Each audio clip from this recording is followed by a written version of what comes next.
What's going on, everybody? It is Overreaction Time once again, and I'm your host, Simon Samano, and we are back with another edition. And look who I got with me for this edition of the show. It is none other than one half of the OGs of MMA Junkie Radio, Goze, who, if you guys don't know, is a huge Commanders fan, coming off a tough NFC Championship game loss. Goze, with that said, how you doing, my man? Well, let's just say BKFC wasn't the only one offering beatdowns in Philadelphia this weekend. It was brutal, but hey, we weren't supposed to be there. I would have never in my wildest dreams imagined that. And next year we got a lot of cap space, so we'll see what happens. Yeah, man. Hey, I have no beef with the Commanders. I'm a Niners fan, but I have no beef with the Commanders. And you being one of the good guys that you are, I was pulling for you for the upset. Thank you. I loved watching Jaden Daniels rise all season. So amazing, right? Bright future ahead, dude. Yeah. But all right, let's go ahead and let's transition to combat sports. Are you ready to get this thing going? We got a lot to talk about. UFC off week, but we have a lot to talk about. So you ready to go? Game face has been on since I woke up. All right, let's do this. Kamikaze, you know what time it is. Hit it.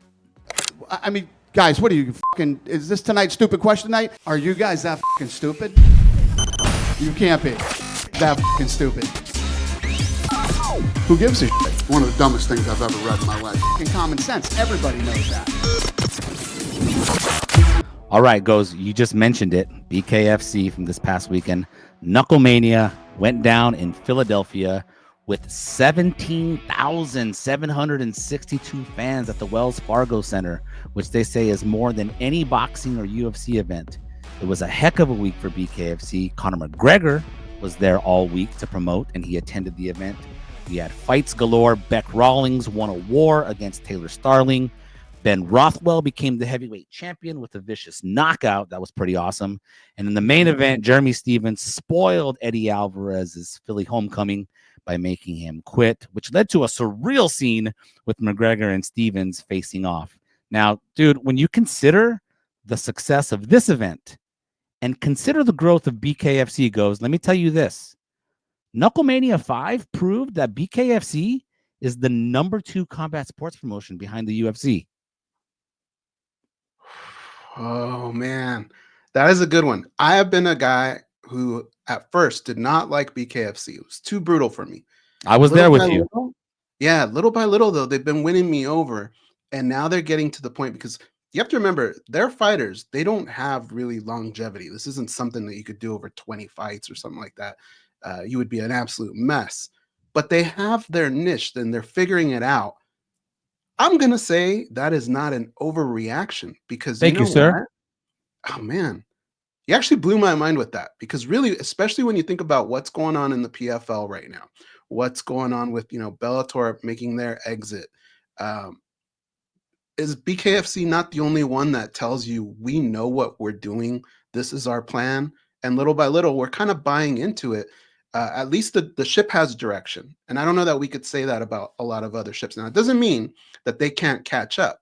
But right now, with what BKFC is doing, with the little things that they add here and there, you're right. They could very well be. And I feel like they gain a lot of fans with the KnuckleMania brand. When they have that show, that particular show, and it's one after another, they're pacing, and the superstars that they bring out, I think they gain a lot of traction. It reminds me of the early UFC days, to be honest.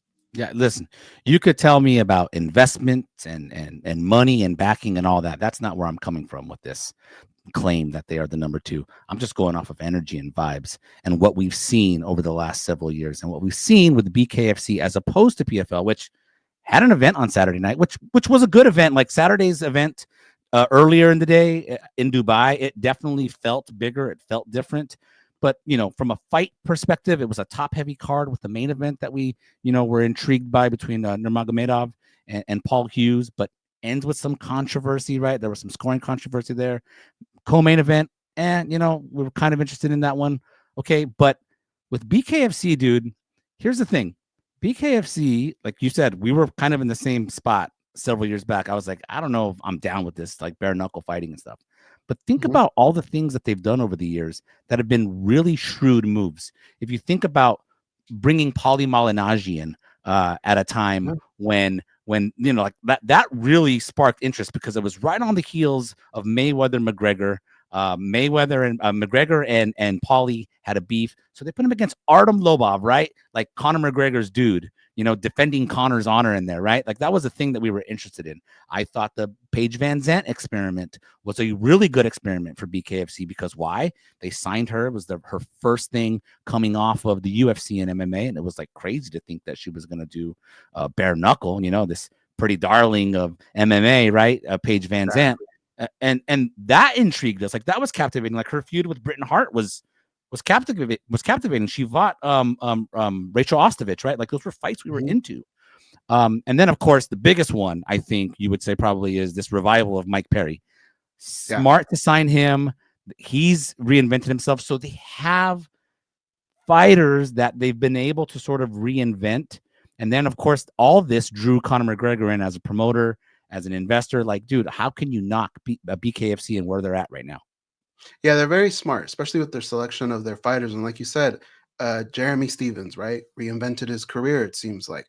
You look at Mike Perry, same thing. Ben Rothwell. These are guys that I'm not going to say we didn't have any interest in MMA, but we felt like they probably weren't going anywhere. Now they're the star of the show. Over here at BKFC, they identified these people and they were able to grab them and make something of them. You know what? Let's do this here. Bellator has gone away, right? So now, BKFC. Knuckles. A bare hand, dude. That's I love it. That's you, BKFC, right there. I mean, listen, dude. You brought up the PFL, and I think we should address PFL because obviously it's Don Davis is constantly out there that they're number 2 behind the UFC, this, that, and the other. But we know, like at the current moment, PFL is in a state of transition, a state of influx, instead of figuring out what to do. Like right now, I wish I was saying PFL was the clear number 2, coming off of a year where the Bellator acquisition like proved to be a great thing, right? But they're going to lose some fighters. They've lost some big fighters because of the contract situations. They haven't even known of whether or not they want to keep the Bellator branding or not. Why isn't Usman or Magomedov just the PFL champion now, right? I mean, Bellator's gone, but why is he not just? So there's still some state of influx. And if you compare the moves that they made, for one reason or another, they just didn't work out for the PFL. And what I mean by that is like going the former UFC veteran route, like a Rory McDonald, an Anthony Pettis, a Fabricio Verdum, Thiago Santos. These big signings, they didn't work out. And so we're just in a point now where BKFC, it's just they've been smart, they've been shrewd, and I'm excited to see where they're going the rest of this year. Yeah, the only thing that kind of scared me in the beginning was I thought bringing Conor McGregor on would be a very big move, but at the same time, you think a guy who built an organization from the ground up, right? Like David Feldman. If you bring somebody in with a big personality like that, man, it just would seem like a recipe for disaster. But somehow they've found a way to kind of coexist. It's actually kind of fun. Conor McGregor makes things a little fun. And seeing his face there over and over, I think it gives a lot to your organization. So yeah, I mean, I think the sky's the limit. And look, the pool that they pull from, there's constantly fighters that are looking for somewhere to go past UFC. And I think they've kind of found a new home here. Yeah. All right, man. Well, we'll see where things go with BKFC, but I'm excited about it. Now, let's move on, though, to the next topic. We're going to go from a promotion like BKFC, which has me super excited, to a brand new fledgling promotion, the Global Fight League.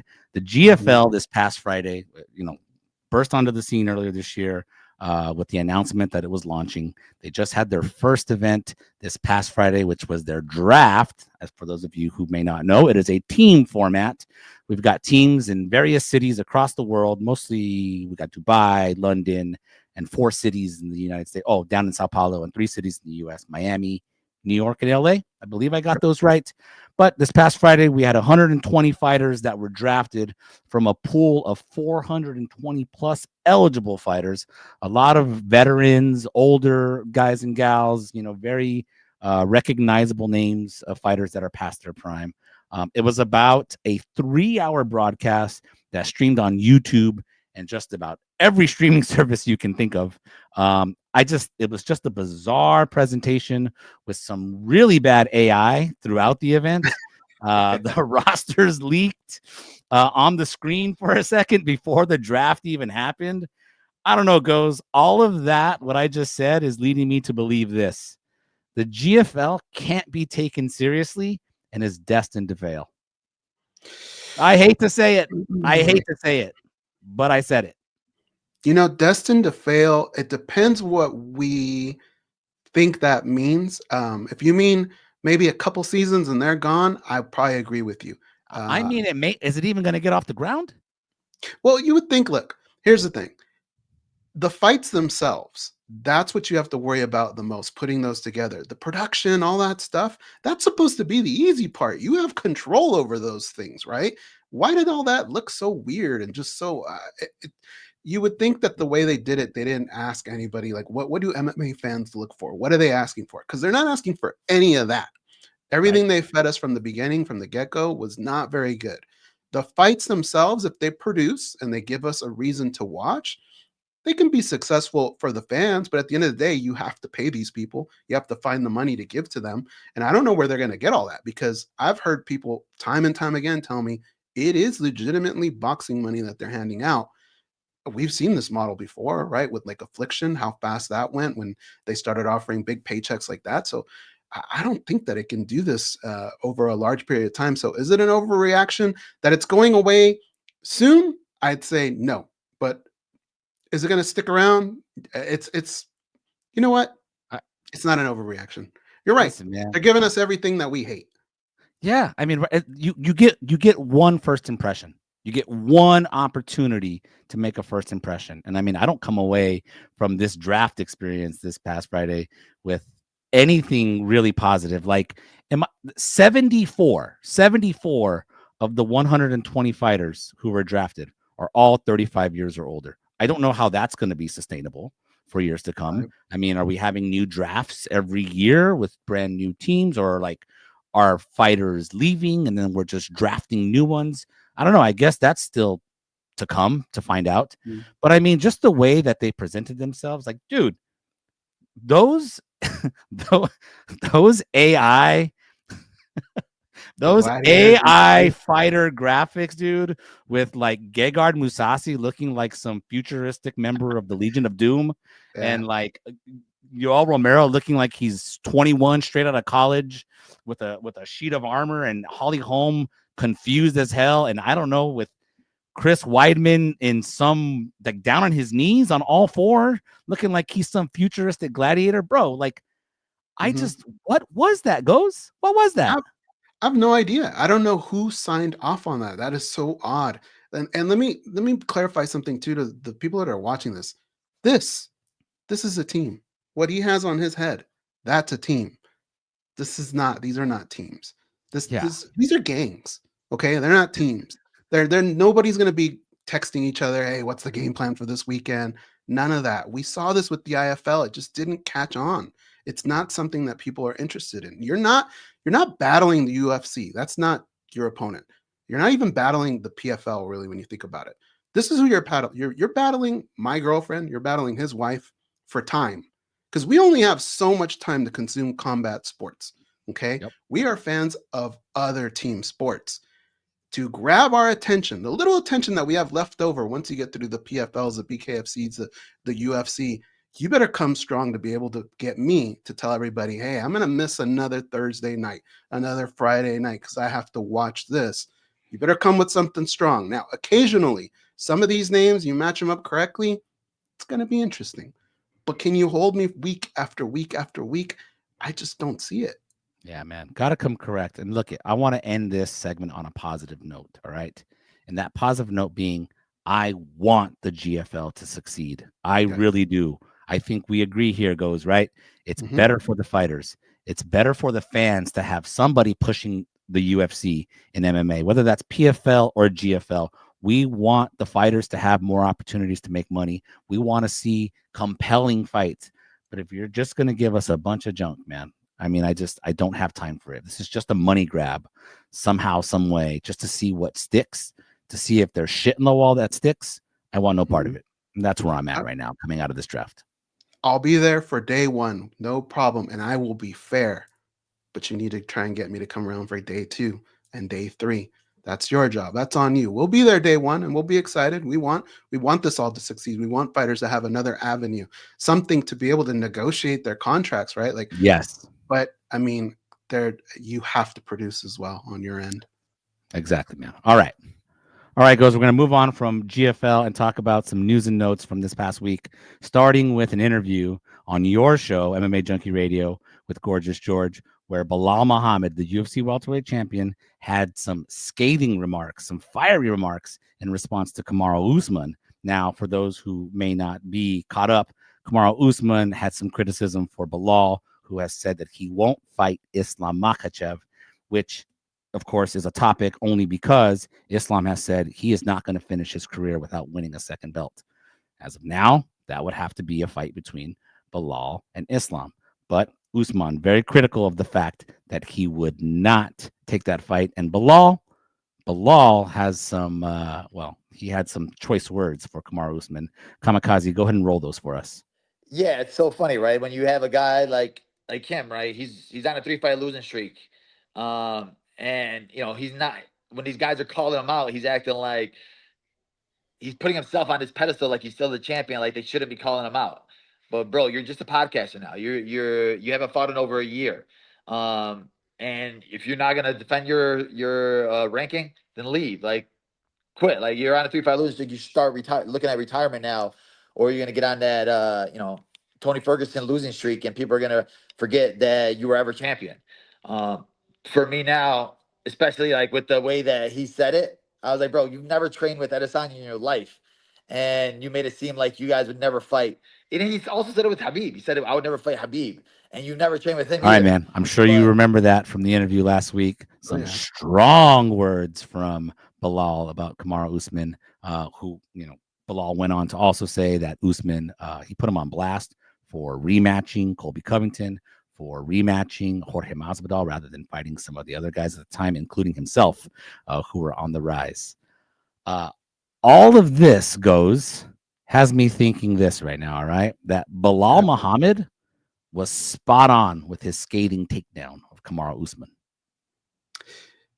That is not an overreaction. That is actually true. And there were a lot of mental warfare going on between the two of them. So Kamaru Usman has done a great job of, Belal Muhammad said it correctly. If you look at the stats, if you look at what we look at, the records, it's not going his way. But he carries a big name, and he's doing a good thing that Henry Cejudo used to do. You attach yourself to big names. And as long as you keep doing that, we write stories about you. Fans talk about you. I think that's what Kamaru Usman is doing. I think Belal Muhammad, maybe he hit a nerve, the whole you're not going to fight Islam Makhachev. So all he did was try and go back and hit a nerve on him.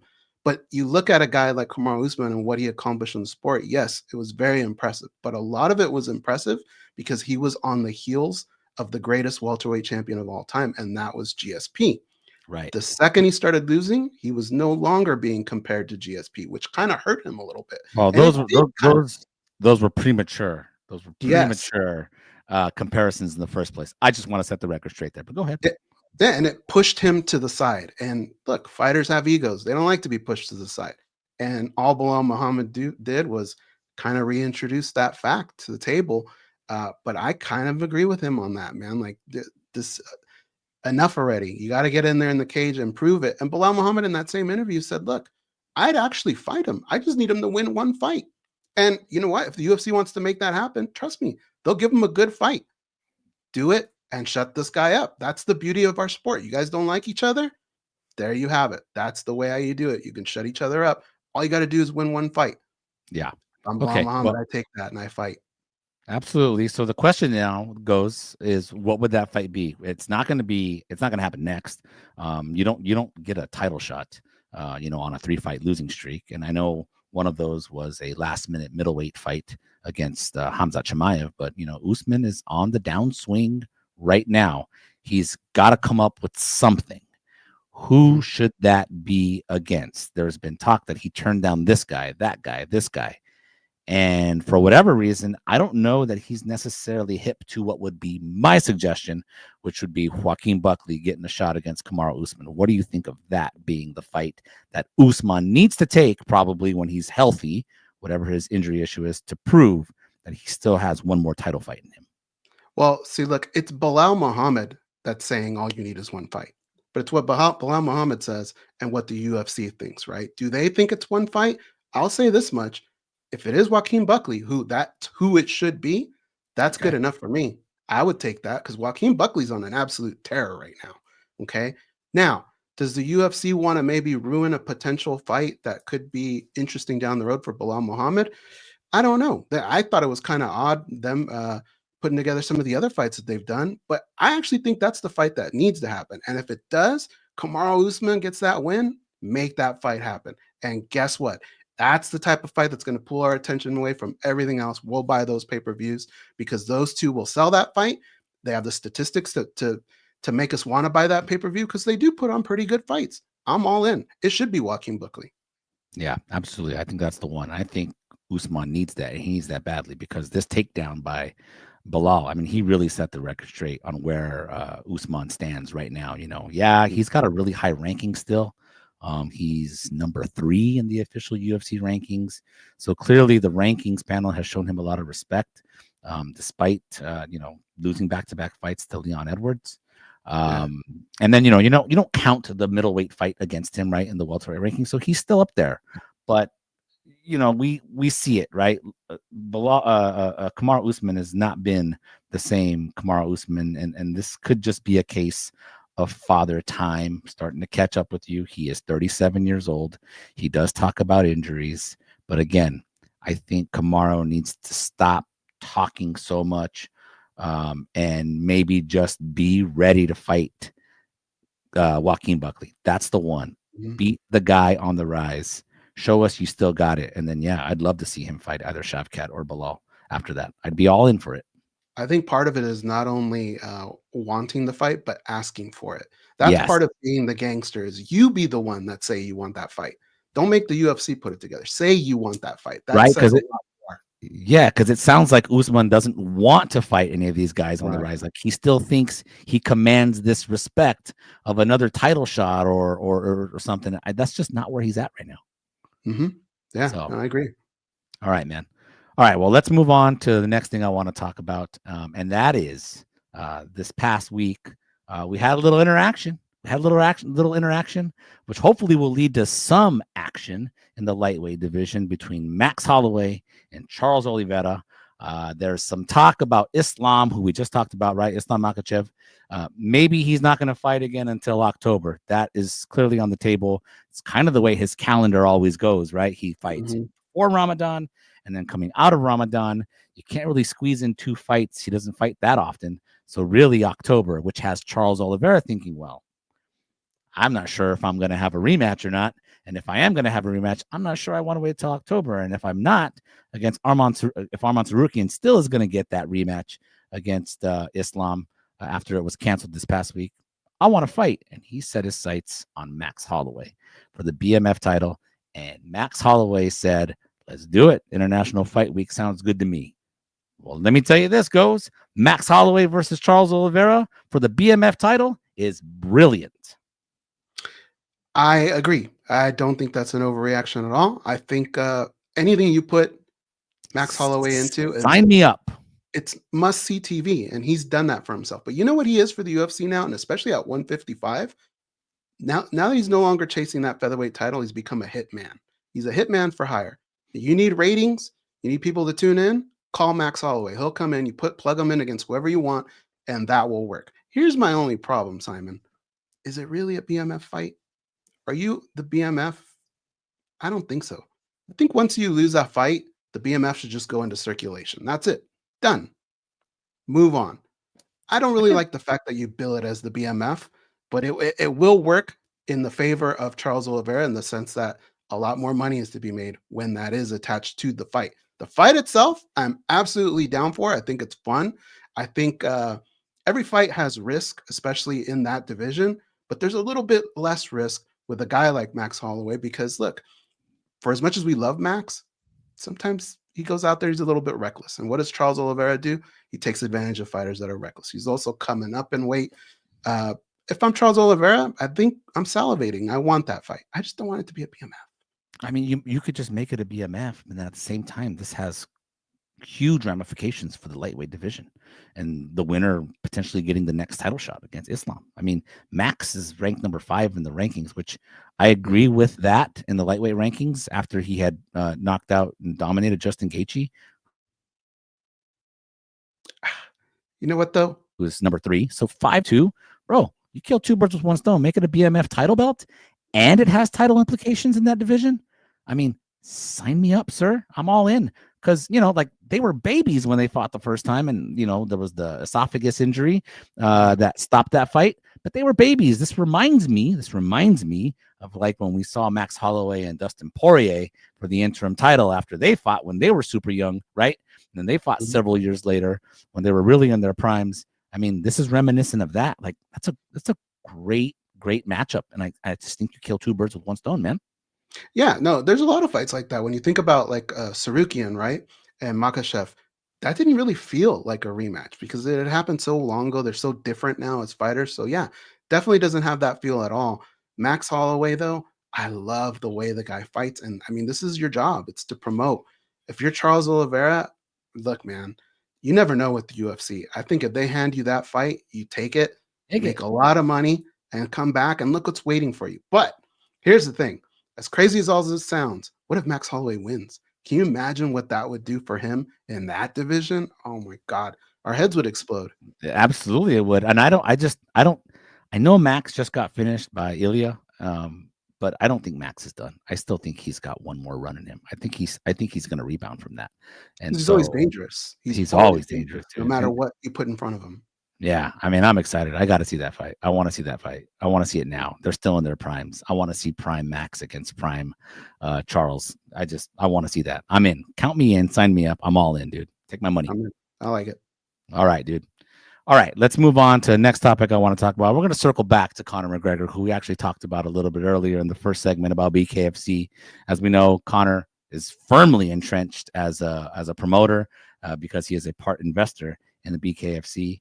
A few weeks ago, maybe it was a month now. I lose track of time, dude. Maybe it was a month at this point to start off the year, but there was the reports that Conor was going to fight Logan Paul in a boxing match, right? And it was going to happen in India, and the wealthy Ambani family was going to host it, and they were going to make $250 million and yada, yada, yada. Well, we did find out this past week from McGregor himself that the UFC squashed that. And then we found out afterwards, according to the Daily Mail, they reported that the reason that the UFC squashed that is because Dana White squashed it. And he did this because of his hatred of Jake Paul, which is petty, but it's also pretty on brand, if true. Let me just go ahead and say this, though, Goze, about this whole situation with Conor and the Logan Paul fight and what may happen next. Dana, and I don't do this very often, so everybody take note. Dana White was right to block Conor McGregor from boxing Logan Paul. I'm going to say overreaction on this one. I kind of agree with you, but I'm going to tell you why. Conor McGregor, Tell me why it's an overreaction? I'm going to tell you why I think it's an overreaction. Okay, this is the angle that I'm thinking, okay? On paper, it probably doesn't make sense to make him fight that fight. But when you think about it, and this is the way I look at it, I don't think Conor McGregor is ever stepping into that octagon again. It just doesn't seem like it's in the books. So if you're going to make money using the Conor McGregor name, you might as well just cut your losses and make a little bit off of whatever you could get from this boxing matchup. Because in my eyes, and what I see, and the way I see Conor McGregor acting, the things that he tells us, the way the UFC is talking to him, I don't see him coming back anytime soon. It just doesn't seem like it's ever going to happen. So if you're going to make some money, maybe make it off of this boxing fight, because I don't know that you can get this guy in a situation where he walks through this cage door ever again. Yeah, I mean, I'm with you there. I did say on the end of the year, looking ahead episode of this show, this would be a year where we don't see Conor McGregor fight again. But that being said, though, if I'm the UFC and the way I'm playing this, like if he's gonna come back to fight, if he's gonna come back to compete, it has to be MMA. It's got to be in the UFC. It has to be, dude. There's no way that the UFC is going to put themselves in a position to cater to Conor McGregor. They don't cater to any fighter, and they're not going to cater to Conor McGregor anymore. They did that once already with Mayweather, with the Mayweather fight, and we've heard Dana talk many times since then. He hated the whole experience. He hated the co-promotion. He hated that they didn't have firm control over everything. Now, I know it's a little bit different in this case because we would have thought, well, it's a TKO thing. You know, WWE, that's who Logan Paul is contracted with. Conor McGregor is contracted with the UFC. So, like, you're right. Like, you can do this and make some money. But I think, like, the whole idea that he would just nix it because of the hatred, that Dana would nix it for the hatred for Jake Paul, it's petty as hell, but it is on brand, dude. And I mean, it's probably more than that. Like, I'm sure Dana he's not going to like beg in public, you know, for Conor to come back and fight. He's not going to go that route. We've heard him talk several times like, yeah, when he's ready to fight, he'll fight. We're good. He's playing his cards real cool with Conor. You could tell Conor's getting super frustrated, man. I think at some point, if he wants to finish out this contract, he's going to have to finish out. Like, he's going to have to finish out the contract. If he wants to be free from the UFC or whatever, he's going to have to finish out the contract so that he can do it. And then he could do whatever the hell he wants afterwards. But it's got to be MMA, dude. And personally, like, I don't care. I don't care if it's the Diaz trilogy. I don't care if it's Masvidal. I don't care if it's still Michael Chandler. Like, those are all fun ass fights that I would watch Conor McGregor fight against. Nothing that has to do with anything with a championship or the rankings. But give me a fun fight. That's what it's got to be.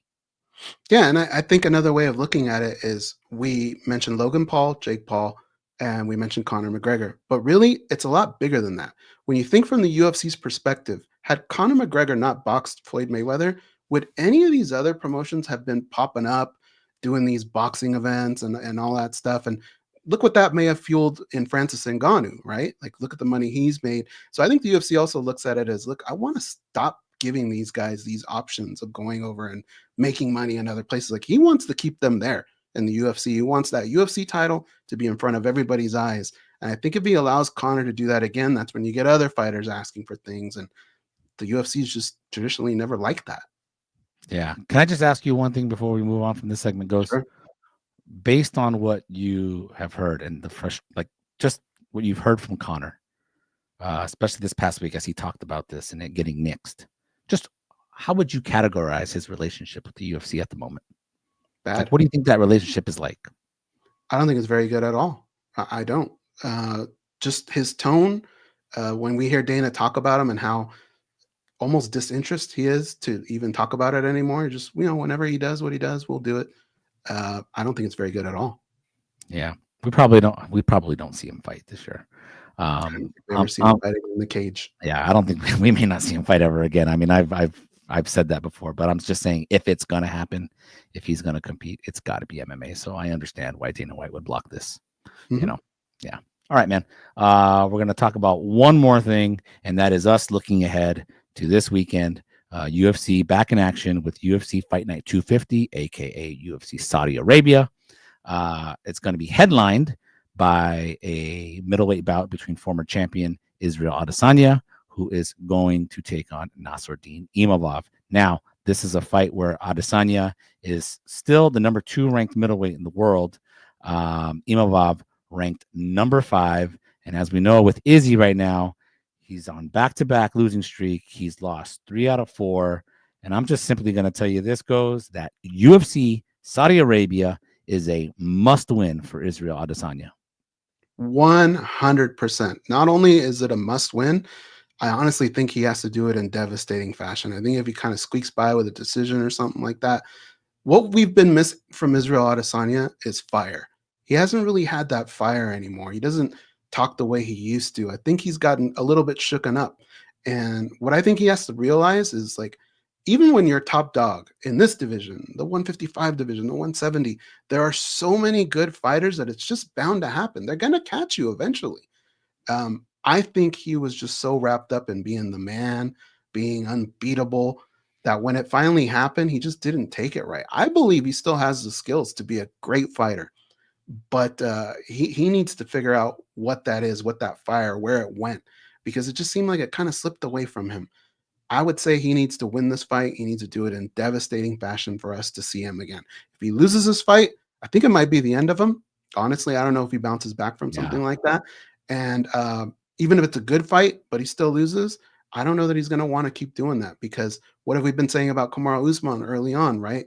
Yep. Once you kind of lose that luster a little bit, it hurts them emotionally. A lot of them fighters can't deal with that. And I think Israel Adesanya is one of those fighters that will have a lot of problems trying to deal with that. So I think it's got to be a win, and he's got to look great doing it. Yeah, I'm right there with you, dude. I mean, you can't come in, you can't be off on back-to-back losses against Sean Strickland and Dricus du Plessis. And not only were those back-to-back losses, but those were back-to-back losses where heading into each of those fights, you talked mad shit. Like, he talked big about beating Sean Strickland's ass. He talked big. It got personal, right? With Dricus du Plessis and the whole first African champion thing. And in both of those fights, Izzy just looked like he was in a daze, right? He looked pretty decent in the Dricus fight, those first couple rounds. But it seemed to me like he quit pretty quickly. Like, face cranks aren't usually going to get you a submission, but they got Izzy. They got Dricus. That one got Dricus a submission pretty quick. And I don't know. I feel like there's these moments where you can see fighters just like quit in the middle of a fight, and I felt like that's what I saw from Izzy in that fight. He's got to show us something, right? Yeah, I saw a little bit of that in the Sean Strickland fight as well. When he took that barrage of punches, he just has this look in his eye where when things don't go his way, it feels like there's no plan B involved, right? And I think that's kind of a scary thing. So no, this is not an overreaction at all. Yeah, man. Well, we'll see how it turns out for Izzy this Saturday. He needs something big. I'd love for him to be in the mix. I don't want him to suffer his third loss in a row. I think Izzy is a great fighter. He's a hell of a striker. I want to see more of him, but sport needs him too. The sport needs him. We need a lot of stars. Yeah, we need him. And I'm with you. If he loses this one, he might be done for good. And done for good basically just means, like, again, I don't see Izzy being a gatekeeper and hanging around, and he's not going to compete for a title. So this would be the end of him.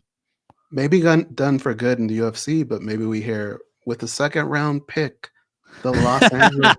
You never know, right? Like Chris Weidman, he was gone for what? Couple days, bro. Big old retirement announcement. And then he was back. Way to bring it back full circle, dude. I like that. Back full circle to the beginning of the show as we come to the end of the show. Bravo to you, Goze. Thank you, sir. All right, guys. Well, the time for overreacting has come to an end. Goze, I appreciate you being on the show, man. I hope you enjoyed yourself. It was great to have you back. Always fun. Yeah, anytime you want me. All right. And for everybody who's been watching, as always, I appreciate you for watching this long. Please, if you can, hit that like button, hit that subscribe button. If you're enjoying the show, let us know in the comments. I appreciate all you guys. But until next time, we will see you then on Overreaction Time. So long. MMA Junkie AI.